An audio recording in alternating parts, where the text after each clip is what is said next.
तो वेलकम है गाइस, नमस्कार है दोस्तों आप सभी का। चलिए आज हम लोग बात करने वाले हैं जिस टॉपिक पे, वह है हमारा Hindi major paper 1 Kolhan university. ठीक है, तो कोल्हार यूनिवर्सिटी चाईबासा के सभी स्टूडेंट ध्यान देंगे। अब से क्लास शुरू हो गया आप लोगों का, और Kolhan university Chaibasa major paper Hindi यानी कि हिंदी ऑनर्स के सभी कैंडिडेट के लिए है। ठीक है, इसमें मैं आपको सिलेबस बताऊंगा इस वीडियो में। ठीक है, कि आपका एग्जाम में क्वेश्चन क्या पूछा जाएगा, और एक क्वेश्चन पेपर भी दूंगा जो कि एक यूनिवर्सिटी के द्वारा पूछा गया है, एंड हूबहू आपका पेपर ही सेम टाइप से आएगा। ठीक है, तो चलिए बात करते हैं। सबसे पहले हम लोग बात कर लेते हैं एमजे। एमजे का फुल फॉर्म होता है मेजर यानी कि ऑनर्स पेपर। ठीक है, सेमेस्टर 1। अब आपका ग्रेजुएशन 4 साल का हो गया है, आप सभी जानते हैं। यह पेपर जो होगा आपका 75 मार्क्स का होगा। कितने नंबर का होगा, पहले हम लोग स्ट्रक्चर जान लेते हैं। ठीक है, देखिए आपके यूनिवर्सिटी के द्वारा खुद बताया गया है और उसी का हम आपको बताएंगे। पेपर कितने मार्क्स का होगा, 75 मार्क्स का होगा। ठीक, इसमें जो है 1 मार्क्स वाले टोटल 5 क्वेश्चन आएंगे, 5 मार्क्स वाले 2 क्वेश्चन आएंगे, और 15 मार्क्स वाले 4 क्वेश्चन बनाने होंगे। टोटल 6 आएंगे 15 मार्क्स वाले, उसमें से किसी 4 को बनाना होगा। ठीक है, तो ये समझ गए क्वेश्चन का स्ट्रक्चर। पास करने के लिए 75 में से आपको 30 नंबर लाना होगा। ठीक है, और 25 नंबर आपका इंटरनल एग्जाम हुआ है। अब देख लेते हैं यहाँ पे तो क्या पूछा जाएगा। देखिए आपको टोटल इसमें 3 गो इकाई पढ़ना है, 3 गो यूनिट पढ़ना है, यूनिट 1, यूनिट 2 एंड यूनिट 3। और तीनों में पढ़ना है, आपका सब्जेक्ट का नाम है हिंदी साहित्य का इतिहास में आदिकाल और पूर्व मध्यकाल। ठीक है, हिंदी साहित्य का इतिहास जिसमें आदिकाल और पूर्व मध्यकाल शामिल हैं। अब देखिए यहाँ पे आपको कौन कौन सी चीज़ें पढ़नी है, आइए जानते हैं। डायरेक्ट हम लोग मेन पॉइंट पे आएंगे। देखिए पहला है हमारा, इसमें पढ़ना पड़ेगा हिंदी साहित्य के इतिहास का काल विभाजन, यानी कि हिंदी साहित्य के इतिहास को कितने भागों में बांटा गया है। ठीक है, फिर हिंदी साहित्य का जो आदिकाल है उसका नामकरण किन किन लेखकों ने क्या क्या रखा है। कोई श्रृंगार काल रखा है, कोई रीति काल, मतलब इस तरह से जितने भी कालों का नाम रखा है, अलग अलग लेखक अलग अलग इसका नाम रखे हैं, उसको जानना होगा। फिर आदिकालीन परिस्थितियां जाननी होंगी। फिर रासो परंपरा जानना होगा, जिसमें आपको पृथ्वीराज रासो, ठीक, इनका है खुमान रासो। ठीक, खुमान रासो। फिर है आपकी जो हम्मीर रासो और परमाल रासो, इन तीनों के रासो काव्य परंपरा को जानना होगा। नेक्स्ट आपको जानना होगा इसमें जैन साहित्य और नाथ साहित्य के बारे में। ठीक, अब यूनिट 2 इकाई 2 में आपको पढ़ना होगा क्या क्या, तो इसमें पढ़ना होगा भक्ति काल का नामकरण, किन्होंने किस किस नाम से भक्ति काल को पुकारा। ठीक, जिस तरह आदिकाल को अलग अलग नाम दिया गया है अलग अलग लेखकों द्वारा, उसी तरह भक्ति काल को अलग अलग नाम दिया गया है। भक्ति काव्य और उसकी वर्गीकरण। फिर है सद्गुण भक्ति काव्य की प्रवृत्तियाँ। ठीक है, ये सभी जाननी होंगी। नेक्स्ट जानना होगा इसमें आपको तुलसीदास, सगुण भक्ति में तुलसीदास के बारे में। मीराबाई जो कृष्ण प्रेमी थे, तुलसीदास श्री राम प्रेमी थे। ठीक है, राम भक्त थे, और मीराबाई आपका कृष्ण प्रेमी थे। अग्रदास सूरदास कृष्ण प्रेमी थे। फिर है आपका कुंभन दास, नंददास, चित्त स्वामी, इन सब के बारे में पढ़ना होगा। नेक्स्ट पढ़ना होगा आपको निर्गुण शक्ति काव्य का स्वरूप। अभी हम लोग क्वेश्चन पेपर भी दिखाएंगे आपको कि कैसे आता है। ठीक, तो निर्गुण काव्य का स्वरूप में देखिए आपको पढ़ना होगा कबीरदास के बारे में, रैदास के बारे में, नानक के बारे में, दादू याग के बारे में, क्या लिखा है, दादू दयाल के बारे में। फिर है आपका सुंदरदास के बारे में, और मलुक दास के बारे में।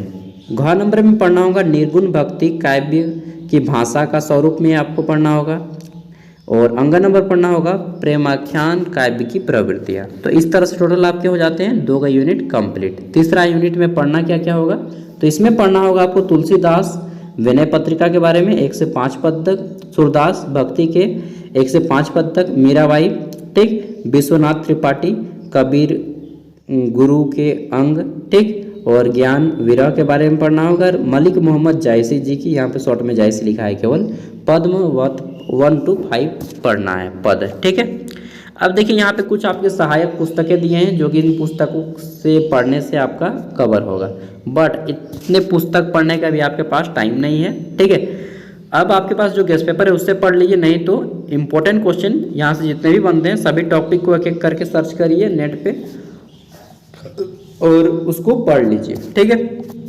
अब चलिए हम लोग बात करते हैं कुछ इंपॉर्टेंट क्वेश्चन पेपर। देखिए दोस्तों, जो आपका सिलेबस में है ना, सेम टू सेम एकदम रांची यूनिवर्सिटी का सिलेबस है। पहले मैंने मैच किया है, ठीक है, तब जाके मैं वीडियो प्रिपेयर कर रहा हूँ, रिसर्च करता हूँ, तब जाके वीडियो बनाता हूँ दोस्त, ठीक है।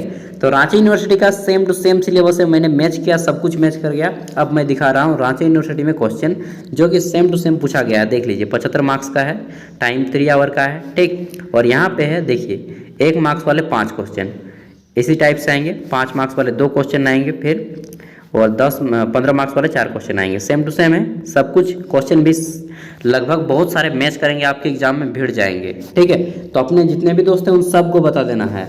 यहाँ पे कोई वैसा नहीं कि मतलब एक ही आदमी को कंपटीशन है कि नौकरी मिलेगा, नहीं यार, सब कोई पास हो जाएगा, ठीक है। तो पहला क्या है, कबीरदास के आराध्य कौन थे, ठीक। कबीरदास के गुरु कौन थे, ये क्वेश्चन पूछा गया है।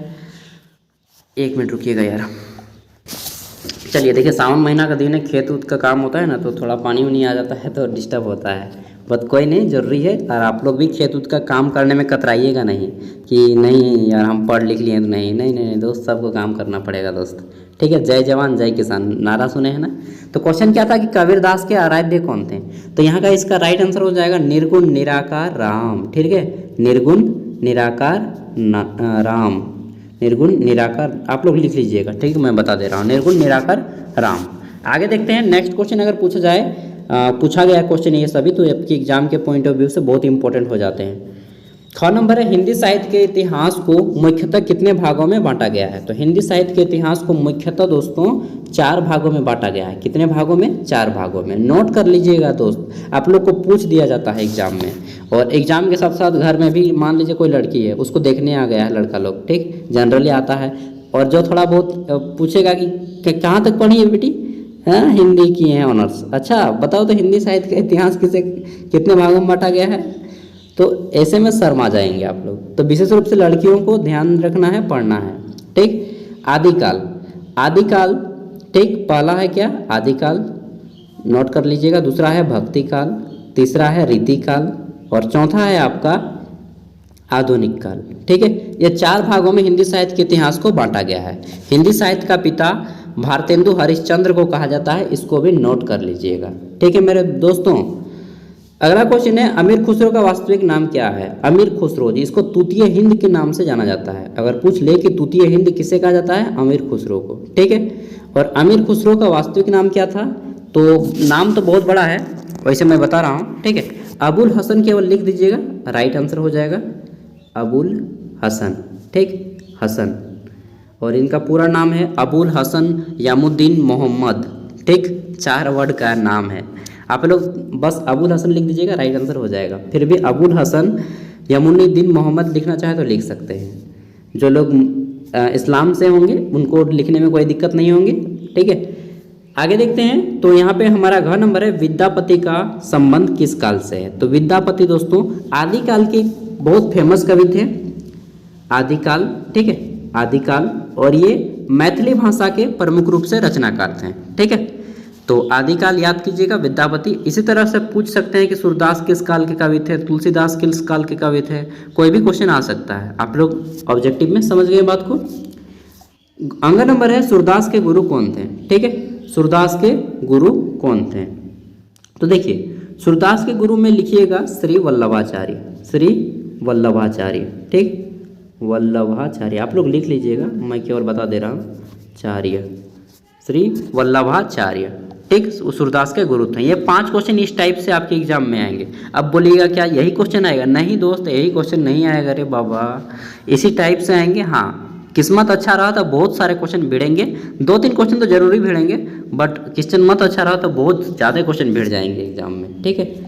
तो यहाँ पे आगे देखते हैं, क्वेश्चन है हमारा 5 मार्क्स का, और इसका आंसर करना होगा आपको 100 शब्दों में, यानी कि एक खड़ा पन्ना का एक साइड। एक खड़ा पन्ना में 2 पेज होते हैं, ठीक है, एक ही साइड में करना है, ज़्यादा नहीं लिखिएगा, नहीं तो फिर एग्जाम में क्वेश्चन वहाँ छूट जाएगा और 3 घंटा समय मिलता है, ठीक है। तो यहाँ पे पहला क्वेश्चन है, सूफी काव्य परंपरा में जायसी का स्थान निर्धारित कीजिए। जायसी मतलब मलिक मोहम्मद जायसी, ठीक है। ख नंबर है, हिंदी साहित्य इतिहास में काल विभाजन कीजिए। हिंदी साहित्य इतिहास में काल विभाजन कीजिए। अब देखिए यहाँ पे हमारा तीसरा क्वेश्चन आता है, निम्नलिखित में से किसी एक प्रश्न का उत्तर दीजिए। 5 मार्क्स का क्वेश्चन है, ठीक। और उसी तरह से ऊपर में भी था। पहला है विद्यापति की काव्यगत विशेषताओं पर प्रकाश डालिए। ख नंबर है पृथ्वीराज रासों की प्रामाणिकता पर प्रकाश डालिए, ठीक है। तो ये 4 क्वेश्चन में किसी 2 का आंसर करना है, 5-5 मार्क्स के। अब देख लेते हैं, तो यहाँ पे आपके 15 मार्क्स वाले क्वेश्चन है। 15 मार्क्स वाले टोटल 6 क्वेश्चन है, किसी 4 को ही बनाना है आपको। और इसका आंसर आपको एक खड़ा पन्ना के दोनों साइड और दूसरे खड़ा पन्ना का एक साइड में करना है, मतलब कुल मिला के 3 पेज में, यानी कि 300 शब्दों में। अगर इससे ज़्यादा लिखना चाहते हैं, लिखने की स्पीड अगर आपकी काफ़ी ज़्यादा तेज़ गति में लिखते हैं, एकदम सुपर उड़ा देते हैं, प्लेन की तरह लिख के पेज फाड़ देते हैं, मतलब उस तरह से, ठीक है, सुपर डुपर है लिखने की स्पीड, तब आप 4 पेज में कर सकते हैं। समझ गए दोस्त? नहीं तो ओवर स्मार्ट नहीं बनिएगा, फिर से मैं बता रहा हूँ। नहीं तो एग्जाम में क्वेश्चन जानते हैं और फिर बोलिएगा दोस्त कह रहे यार क्या बताएं, हम तो आंसर जानते थे लेकिन समय ये नहीं मिला, क्योंकि आप टेक्निक नहीं जानते थे लिखने का, इसलिए समय नहीं मिला। इसलिए मैं बता रहा हूँ कि 300 शब्दों में लिखना है। देखिए अब यहाँ पे क्वेश्चन है, हिंदी साहित्य इतिहास लेखन की परंपरा पर विस्तार से लिखिए, ठीक है। हिंदी साहित्य इतिहास के लेखन की परंपरा पर विस्तार से लिखना है।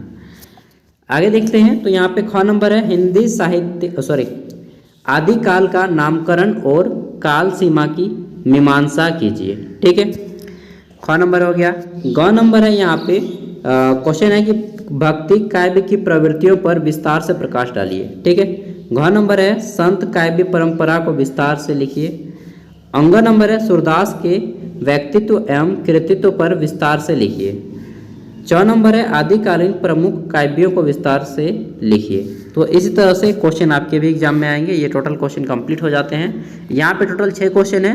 आपको वो गाना सुने ना कि चुन चुन के निशाने मैं हूँ मारती सेम चीज़ यहाँ पे करना है आपको, चुन चुन के मारना है कि हाँ ये 4 को हमको बनाना है भाई, जिसको मैं सकूँगा। नहीं तो नहीं बोलते हैं कि जिसको सकेंगे नहीं उसको जाके आप बनाइएगा तो फिर क्या होगा, नहीं सकेंगे, ठीक है। तो जिसको सकेंगे इसलिए पहले चुन लेना है आप कि हाँ इसी को सकेंगे, इसको हम बनाना है, ठीक है। देखिए दोस्तों, मेरे पास जितना भी स्टडी मटेरियल था मैंने सब कुछ प्रोवाइड करा दिया। सिलेबस क्या है ये भी बता दिया, क्वेश्चन किस टाइप से आते हैं ये भी बता दिया, और ये साथ ही बता दिया कि आपको जो है एग्जाम में क्वेश्चन किस टाइप से आएगा। प्रीवियस ईयर क्वेश्चन भी दे दिया जो रांची यूनिवर्सिटी में पूछा गया था, ठीक है। आप लोग अब निफिकिर होकर एग्जाम जाइए, मतलब इतना क्वेश्चन कर लीजिए, और आपके गेस्ट पेपर जो लिए उसमें भी कर लीजिएगा। और अगर आपके पास गेस्ट पेपर नहीं है तो एक चीज़ कीजिएगा, जितने भी क्वेश्चन है इसका आंसर आपको जो है इंटरनेट से फाइंड आउट करना है, ठीक है। लॉन्ग आंसर का शॉर्ट का तो मैंने बता दिया। साथ ही जो सिलेबस है उस टॉपिक को सर्च मार के पूरा का पूरा पढ़ लेना है, जो भी पैराग्राफ आएगा। और 25 प्रत्येक टॉपिक पे आपको 50 वर्ड लिखने हैं। इतना करके जाइए, डेफिनेटली आपका एग्जाम बहुत अच्छा जाएगा। और क्या बताऊँ, अपने दोस्तों तक शेयर कीजिएगा। ये नहीं कि नहीं यार मैं जान गया, अब छोड़ो उन लोग फेल होगा चाहे जो होगा, नहीं यार, ज्ञान बांटने से बढ़ता है दोस्त, ठीक है। और इस तरह से मैं आपको गाइड करते रहूँगा। एमडीसी पेपर हो चाहे अंडरस्टैंडिंग इंडिया का पेपर हो, सातों पेपर मैं यहाँ पे कंप्लीट करा दूंगा, ठीक है। थैंक यू, मिलते हैं अगले वीडियो में, तब तक के लिए बाय। और हाँ, दोस्तों तक शेयर जरूर कीजिएगा। जय हिंद, जय भारत, क्या बताएं, जय झारखंड, जोहार। और कुछ भी मन में डाउट हो तो कमेंट करके पूछ लेना, ऐसा नहीं कि नहीं पूछेंगे। और सर मत बोलना कोई यार, मुझे दोस्त बोलना, मैं आपके दोस्त की ही तरह हूँ, ठीक है। सर नहीं, मुझे सर बोलते हैं ना तो क्या बताएं, फीलिंग नहीं आती है। मैं आपको दोस्त मानता हूँ, सर अच्छा नहीं लगता है। थैंक यू, बाय, मिलते हैं अगले वीडियो में।